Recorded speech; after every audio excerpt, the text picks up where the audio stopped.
Merci beaucoup, merci Xavier, merci tout le monde. Moi, à mon tour, vraiment de vous remercier pour cette invitation.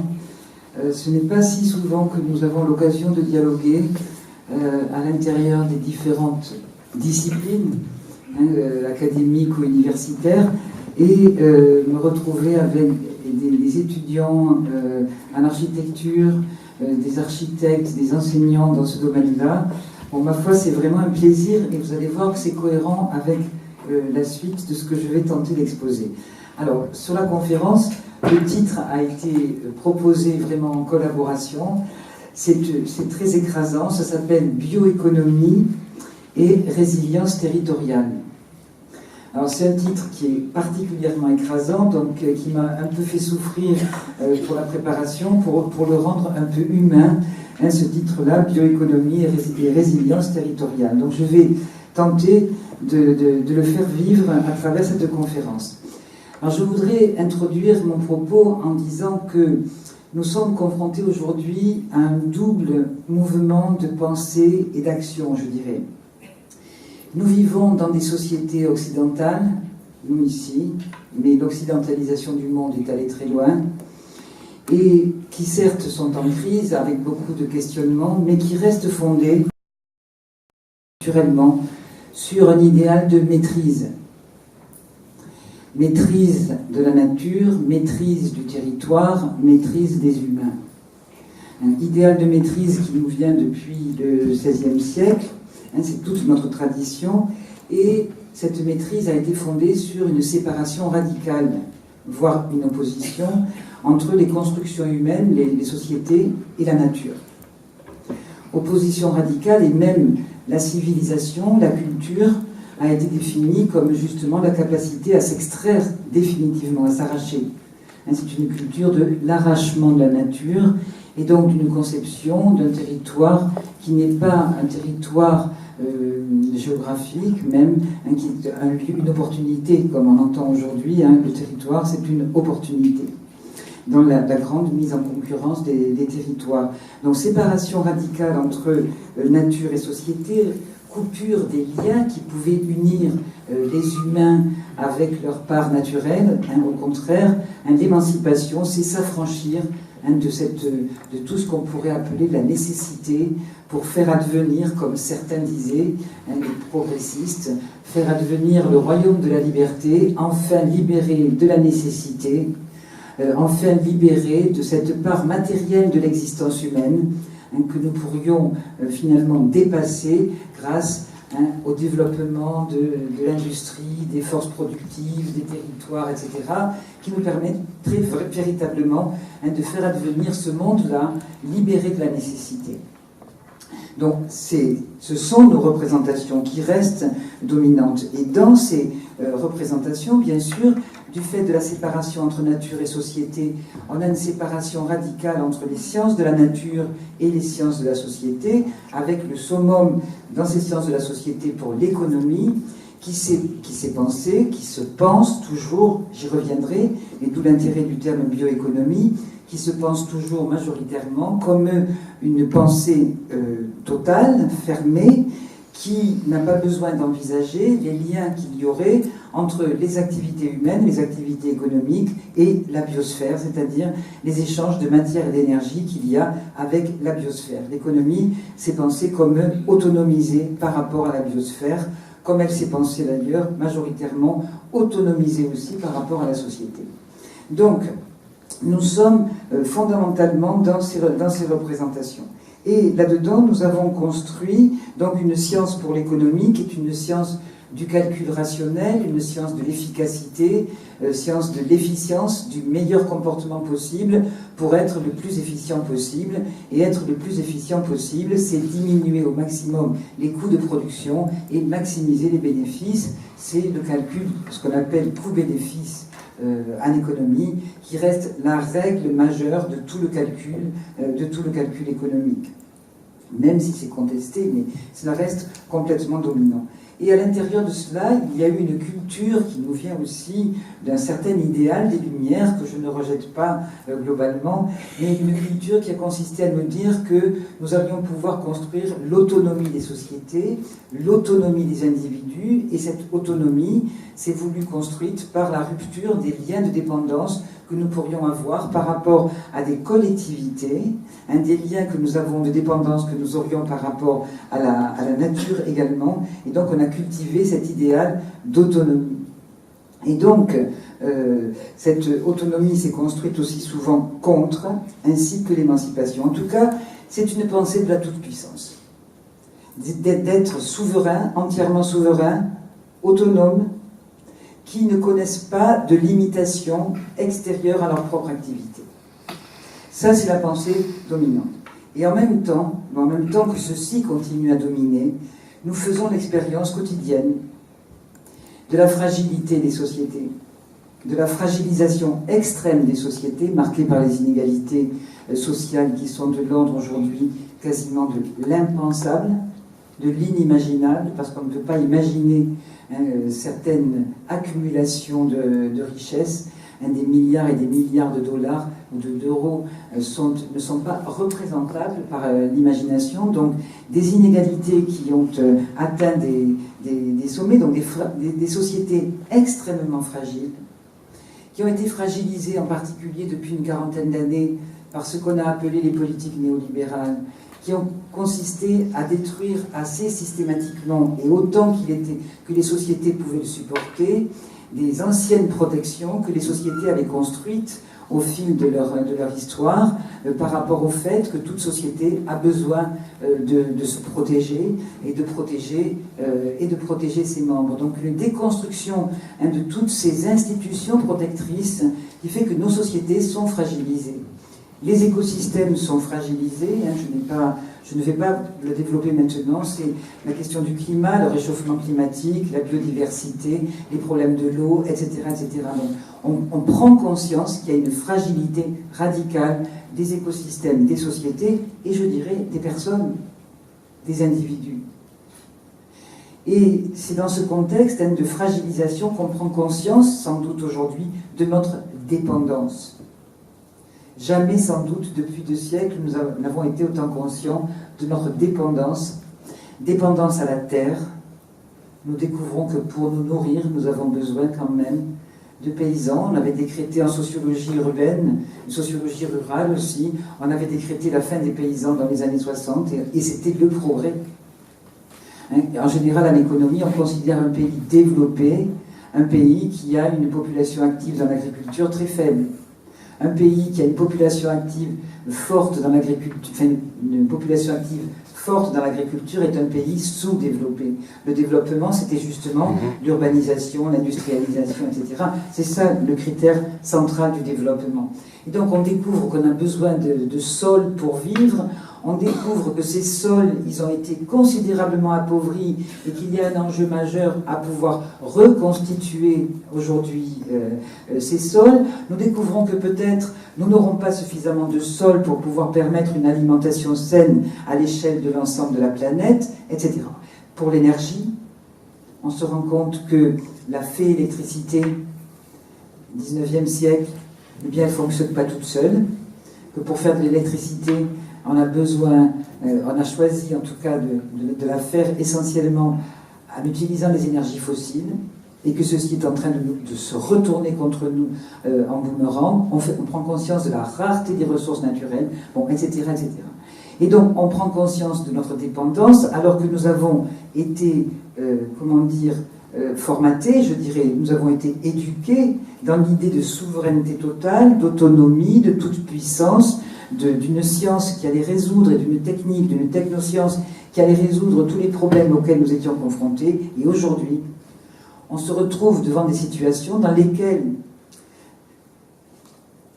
nous pouvons imaginer des solutions. Bien sûr, nous pouvons savoir ce qu'il faut faire, mais nous sommes confrontés à des situations qui nous échappent. Et ça, par rapport à notre idéal de maîtrise, à notre idéal de souveraineté, cela devrait, mais ce n'est pas toujours le cas, cela nous oblige en tout cas à un retour réflexif sur ce que nous avons construit, sur dans quel monde nous vivons et ce que nous sommes. Donc c'est ce retour réflexif que la réflexion sur la bioéconomie et sur la résilience va nous permettre ici, dans le temps qui m'est donné. Alors, cette définition de la bioéconomie, j'y reviendrai. Il y a vraiment les deux aspects, les deux mouvements. On retrouve les deux mêmes mouvements dans la bioéconomie. Je vais y revenir dans la première partie de mon exposé. Je voudrais revenir sur la résilience. Bon, je ne suis pas une spécialiste de la résilience. Ce terme est un terme très à la mode, vous avez pu le constater. J'ai entendu parler de gouvernance tout à l'heure, ça aussi. Gouvernance, alors on n'entend plus trop parler aujourd'hui de développement durable. C'est une notion qui a été mise au placard. Je dirais pourquoi, je pense tout à l'heure. On entend beaucoup moins parler de développement durable, mais ça a été quand même ad nauseam, le développement durable. Maintenant, donc, il y a eu gouvernance, etc., etc. Bonne gouvernance, si possible, quand même. C'est généralement ainsi que c'est présenté. Et là, maintenant, c'est véritablement la résilience. Alors, c'est un très beau terme, je trouve, ceci dit. Résilience. Société résiliente, territoire résilient. C'est vrai que c'est un beau terme et son succès vient du fait qu'il apporte quelque chose de positif. C'est-à-dire, un système qui est résilient, c'est un système qui est capable de résister à des chocs qui le perturbent. Et qui, en résistant à ces chocs qui le perturbent, est capable de se réorganiser. Donc, dans le terme de résilience, il est vrai qu'il y a quelque chose de cette capacité de résistance, bien sûr, et aussi d'une réorganisation qui permet de résister aux chocs. Or, nous subissons des chocs terribles. Choc écologique, je disais, choc social, choc financier. Le choc de 2007-2008 a été un choc dont nous payons encore, bien sûr, les conséquences, a été un choc extrêmement important. Donc les sociétés soumises à des chocs, et du coup émerge cette notion de résilience comme capacité à résister aux chocs. Mais évidemment, aujourd'hui, les grands organismes internationaux parlent de résilience, l'ONU, le FMI, toutes les grandes organisations financières internationales cherchent un système financier résilient, la Banque des règlements internationaux, etc. Les grandes banques cherchent la résilience, c'est-à-dire comment résister aux chocs. Donc on va voir tout ce que ça peut vouloir dire. De même, dans le dernier document de Davos, il est question beaucoup de résilience. Davos, le sommet de Davos, qui est le sommet des puissants de la Terre. Donc il a été beaucoup question de résilience depuis les dernières années à Davos. On se doute que ce n'est pas tout à fait la même résilience que celle qui est envisagée, notamment dans tous les mouvements pour la transition, dans lequel le terme de résilience est un terme très fort, est un terme central. Je pense en particulier au mouvement qui a été initié en Angleterre avec Rob Hopkins. Je vous renvoie au manuel de la transition, qui est un excellent ouvrage, qui est fondé sur l'idée de la résilience. Évidemment, ça ne va pas être la même que la Banque mondiale ou le Fonds monétaire international. J'y reviendrai. Donc, il y a l'idée de résilience communautaire, de résilience territoriale, c'est-à-dire la capacité de groupes sociaux aussi à faire face à des chocs en recréant des liens entre eux et avec leur environnement. Et là, c'est tout à fait autre chose que la résilience, je dirais, néolibérale ou libérale qu'on voit se dessiner aujourd'hui. Et avant de donner ma première partie, je voudrais vous citer juste, outre Rob Hopkins, donc le manuel de la transition, où vraiment la résilience communautaire, la résilience territoriale est très très bien, je pense, approchée. C'est précisé par Denis Meadows. Denis Meadows, c'était un des chercheurs qui est à l'origine du fameux rapport du Club de Rome en 1971, qui a été traduit ensuite par Halte à la croissance. C'est le rapport du MIT qui faisait état, 1971, de la nécessité de bifurquer du fait de l'épuisement des ressources naturelles. Et évidemment, ce rapport n'a pas été entendu. Il a été beaucoup commenté dans ce début des années 1970, où il y avait une certaine ébullition quand même, et qui fait que le rapport Meadows a été écouté. C'est le début des mouvements écologistes, c'est le début en France par exemple, La Gueule ouverte, des revues comme ça qui ont repris les données du rapport Meadows, mais il a été ensuite oublié dans les années 1980-90, et Denis Meadows et d'autres ont fait un nouveau rapport en 2012, au moment du sommet de la Terre de Rio. Et à l'occasion de ce rapport, voilà ce qu'il écrit, notamment du fait du réchauffement climatique. Il dit qu'il est beaucoup trop tard pour parler de développement durable. Voilà d'ailleurs pourquoi je pense qu'on n'en parle plus. Il est trop tard pour parler de développement durable. Il en parlait en 1970. Il dit on a perdu 40 ans. Ce sont 40 années absolument précieuses. Et il y a une conscience forte chez Denis Meadows et d'autres, notamment tous les gens qui travaillent sur les questions du climat, qui consiste à dire que nous sommes les dernières générations à pouvoir agir. Et donc il y a une injonction d'agir pour nous, ces dernières générations, qui pouvons encore agir avec la possibilité de freiner ce qui nous arrive. Et Denis Meadows écrivait, il faut se préparer dès maintenant à construire dans l'urgence des petits systèmes résilients. Donc je crois que je me situe plutôt dans cette vision de la résilience et de l'urgence à construire des petits systèmes résilients. Évidemment, la résilience, j'en dis juste deux mots, elle a été beaucoup utilisée dans le domaine de la psychologie, de la psychiatrie en particulier. Ce sont tous les travaux autour de Cyrulnik qui étudie comment les personnes peuvent aussi faire face à des chocs et se relèvent de traumatismes. C'est un terme qui est utilisé par les sciences de l'ingénieur, qui étudie la résilience des matériaux, la résilience des systèmes techniques, etc. J'y viendrai, c'est aujourd'hui étudié par les économistes et les gestionnaires qui assimilent la résilience à la gestion des risques, à la gestion optimale des risques pour faire face aux chocs. Et ensuite, donc, là où je me situe par rapport à ce qui m'a été demandé, résilience territoriale, la résilience communautaire. Mais avant d'entrer vraiment dans le concret de la résilience, je voudrais revenir sur un questionnement sur ce qui nous arrive. Qu'est-ce qui est en train de nous arriver? Que sommes-nous en train de vivre? Parce que si on veut trouver des réponses, encore faut-il se poser les bonnes questions. Et peut-être l'heure n'est pas encore à absolument vouloir donner des réponses absolues, mais l'heure est à se poser, à isoler les bonnes questions par rapport véritablement à ce qui nous arrive. Là aussi, c'est peut-être abandonner la toute-puissance, de croire que nous avons déjà toutes les réponses, toutes les solutions en main. Ça, c'est encore la pensée de la toute-puissance, et avoir peut-être la modestie de revenir aux questions que nous avons à nous poser. Nous entendons dire, en particulier par les économistes, que nous vivons une crise économique, une crise multidimensionnelle, une crise structurelle, une crise globale, une crise systémique. Donc tout ceci est tout à fait juste pour signifier ce que nous vivons. Tout ceci est tout à fait juste et tout à fait incomplet. Pourquoi? Parce qu'il n'est pas certain que nous vivions une crise. Il n'est pas certain que ce soit une crise, ce que nous vivons. En effet, en économie et dans les autres disciplines, la crise est en fait, normalement, un moment assez bref du passage d'un état qui était un état d'équilibre.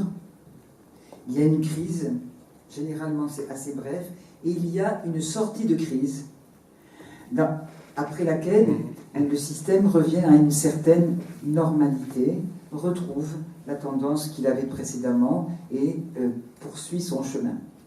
Donc ça, c'est la vision de la crise. Et d'ailleurs, souvent, la crise, elle emprunte au vocabulaire médical.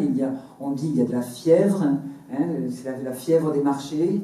C'est quelque chose qui s'affole, qui passe le 37 degrés. Et ensuite, on va refroidir tout ça et on va revenir à un état normal. Or, dans l'idée de crise, il y a un imaginaire de continuité.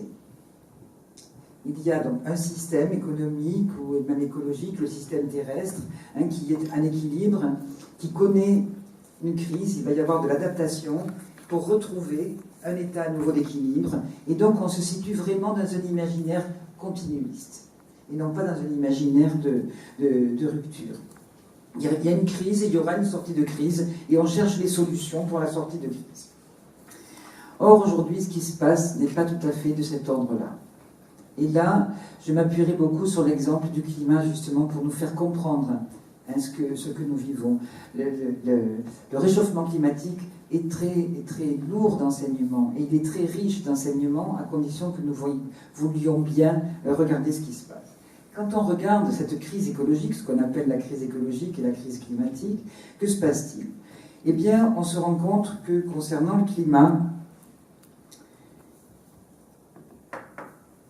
le réchauffement climatique aujourd'hui, nous disent tous les scientifiques, regroupés autour du GIEC ou en dehors du GIEC, nous engage dans un monde très largement imprévisible.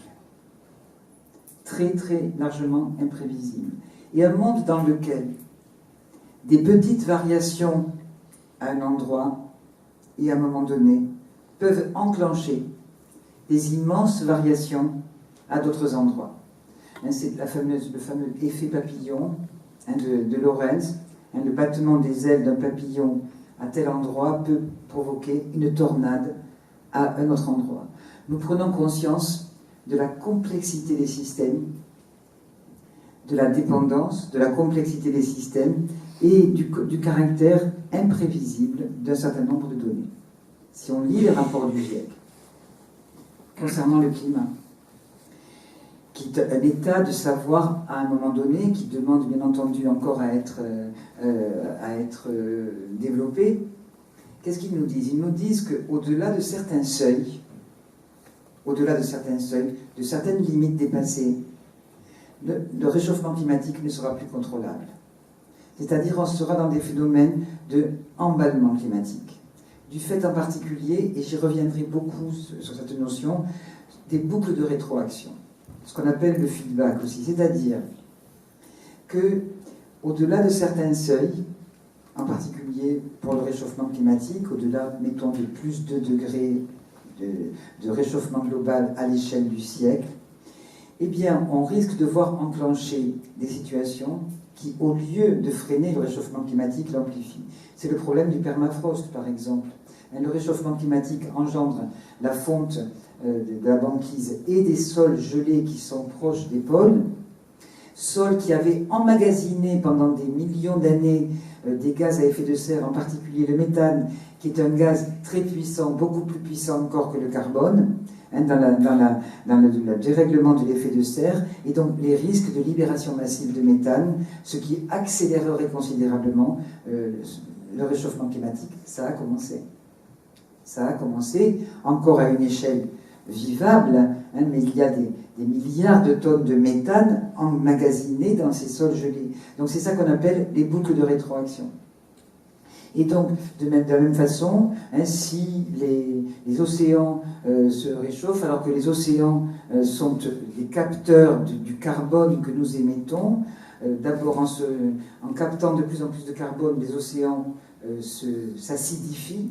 Il y a une acidification des océans qui nuit considérablement à toute une population de vivants à l'intérieur de l'océan, en particulier tout ce qui a du calcaire, pardon. Bon, bref, et donc là, on a ce processus-là qui remet en cause la possibilité de renouvellement de toute la faune et de toute la flore marine.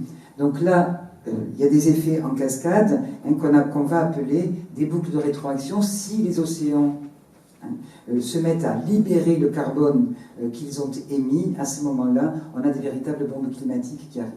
Donc on est dans des choses qui sont imprévisibles, qui sont irréversibles. Et là, je vais interroger justement la fameuse continuité. Il y a des choses irréversibles. Le réchauffement climatique, il a commencé. Même si nous étions parfaitement vertueux et que nous n'émettions plus rien en termes de gaz à effet de serre, nous avons à gérer le réchauffement climatique qui a été occasionné par l'accumulation des gaz à effet de serre qu'il y a déjà dans l'atmosphère. Donc il est irréversible. Nous pouvons juste le freiner, nous devons le freiner, et nous devons nous y adapter et créer des systèmes qui permettent de s'y adapter en préservant dans nos sociétés un certain nombre de valeurs, les valeurs qui nous sont chères et que nous mettrons peut-être dans cette résilience territoriale. Donc, il n'y a pas de retour à la normale. Il n'y aura pas de retour à la normale. Nous ne reviendrons pas sur une terre qui était la terre des années 1900 ou même 1960. Nous n'y reviendrons pas. Il n'y aura pas ce retour à la normale parce qu'il y a une dégradation qui s'amplifie considérablement et non seulement nous ne reviendrons pas à la normale, mais la croissance des pollutions, contrairement à nos représentations continuistes de la croissance, de la crise, et après, alors il y a la sortie de crise, puis il y a une autre crise et une autre sortie de crise, c'est-à-dire toujours la continuité, et bien là, on sait qu'il y a des effets de seuil qui engendreront des ruptures, que ce que nous disaient les scientifiques, c'est que ces effets de ces seuils, on ne peut pas vraiment les calculer avant, on ne les connaît qu'une fois qu'on les a passés. On peut formaliser certains seuils, mais on ne pourra pas les connaître véritablement tant que nous ne les aurons pas passés. Donc pas de retour à la normale, irréversibilité et non-linéarité. C'est-à-dire qu'aujourd'hui, un certain nombre de données, en particulier de pollution, n'augmentent plus de manière linéaire, mais de manière exponentielle. C'est tout ce que peut-être nous avons véritablement à comprendre, et c'est pour ça que je parlais d'urgence tout à l'heure, ou que Denis Meadows parlait d'urgence. Il prend l'exemple du nénuphar. Ça, c'est très intéressant. Il est repris partout pour comprendre ce que c'est qu'une courbe exponentielle. Alors, on a un étang avec un petit nénuphar sur l'étang. Il est minuscule, mais ce nénuphar, il double de taille tous les jours. Et vous savez que pour que les étangs puissent vivre, il ne faut pas qu'ils soient recouverts complètement de végétation. Donc on ne se préoccupe pas du tout du problème, puisque ce nénuphar est tout petit, il double tous les jours, mais l'étang est très grand. Et un jour, on se rend compte que l'étang est à moitié recouvert par le nénuphar. Certes, il reste une très grande surface encore à recouvrir, mais désormais c'est trop tard, il ne reste plus qu'un jour pour agir, puisque le nénuphar doublant de taille en un jour, eh bien c'est la totalité de l'étang qui va être recouverte en un jour. On est devant ces données aujourd'hui qui sont de type exponentiel et pas simplement de type linéaire, comme nous avons été habitués à penser. Et d'où l'urgence. D'où l'urgence à agir, d'où l'idée que nous sommes les dernières générations à pouvoir agir. Donc il y a une accélération et une non-négociabilité. Je ne peux pas négocier le réchauffement climatique. Je ne peux pas négocier la destruction de la biodiversité. Je ne peux pas me mettre autour d'une table et dire voilà, maintenant on arrête le réchauffement climatique et on se met d'accord. Non. Ça, on peut le faire par exemple pour l'organisation financière, à condition d'un nouveau rapport de force, je dirais, au niveau des sociétés. On pourrait imaginer une autre architecture financière, totalement différente. Ça, c'est une œuvre humaine. Nous découvrons qu'il y a un extérieur à nous-mêmes que nous ne maîtrisons pas, qui s'appelle la nature, qui s'appelle la Terre. Certains l'appellent Gaïa. Gaïa qui aujourd'hui est d'entrer en collision avec nous. Nous découvrons sidérés une sorte d'impuissance. Et c'est peut-être à partir de là que nous devons repenser la façon dont nous nous organisons pour vivre. Voilà pourquoi, plutôt que d'une crise, alors j'emploie le terme avec beaucoup de précaution, aujourd'hui, pas beaucoup d'économistes, les économistes peuvent penser uniquement à la crise et la gestion des crises, et dans d'autres domaines, on parle aujourd'hui beaucoup plus d'un effondrement que d'une crise. Alors, effondrement, catastrophe, on retrouve ces termes. Cela ne veut pas dire que c'est la fin du monde, cela ne veut pas dire que c'est le grand cataclysme, mais cela veut dire que nous avons, si nous n'agissons pas, beaucoup de chances de vivre dans des sociétés qui ne pourront plus fournir aux individus de façon massive les éléments essentiels dont ils ont besoin pour vivre. C'est ça l'effondrement. C'est pas, encore une fois, c'est pas le millénarisme, la catastrophe finale, etc., loin de là. C'est beaucoup plus sournois. C'est l'incapacité sur une très grande échelle à fournir aux personnes ce dont ils ont besoin pour vivre, c'est-à-dire l'eau. Il y a un problème de l'eau aujourd'hui. L'eau, la nourriture, et une nourriture si possible saine, l'énergie, l'air qu'on respire. Regardez le nombre de morts aujourd'hui du fait de la pollution de l'air. Alors ça ne se voit pas parce qu'on ne tombe pas comme des mouches, mais on connaît aujourd'hui les chiffres concernant la pollution de l'air. Donc voilà ce qu'on appelle l'effondrement, c'est-à-dire des systèmes qui ne sont plus capables, qui ne peuvent plus par leur simple autorégulation de fonctionner. Il y a un cycle de l'eau, ce cycle de l'eau il est perturbé. Il y a un cycle du carbone, ce cycle du carbone il est perturbé aujourd'hui et c'est une perturbation sociale. Donc nous vivons dans quelque chose qui est beaucoup autre chose qu'une crise. Une crise, encore une fois, c'est bref. Là, ça fait 40 ans qu'on parle de crise économique. Ça fait encore beaucoup plus pour la crise écologique si on écoute tous les lanceurs d'alerte qu'il y a eu depuis plus de 50 ans. Et donc, c'est dans ce monde-là, avec des menaces d'effondrement très forts, effondrement financier. On l'a vu en 2008, rien n'a été résolu. Personne ne maîtrise quoi que ce soit. Il n'y a pas de pilote dans l'avion. Il y a tellement peu de pilotes que plus de la moitié aujourd'hui des transactions financières se font de manière automatique par des robots. C'est ce qu'on appelle le trading haute fréquence. Donc ce sont des robots qui prennent les décisions par informatique. Donc, et on peut très bien, il y a toutes les conditions même, pour avoir un nouvel effondrement financier. Donc est-ce qu'il y aura un effondrement financier? Où? Quand? Comment? Moi je ne peux pas le prédire. En tout cas, il y a les conditions qui étaient en 2008, puisque rien n'a été sérieusement fait pour éviter ce scénario de l'effondrement. Donc, y compris même dans le monde de la finance, aujourd'hui, on parle d'effondrement possible, et là, on parle beaucoup de résilience. Il y a la capacité de résister à des chocs.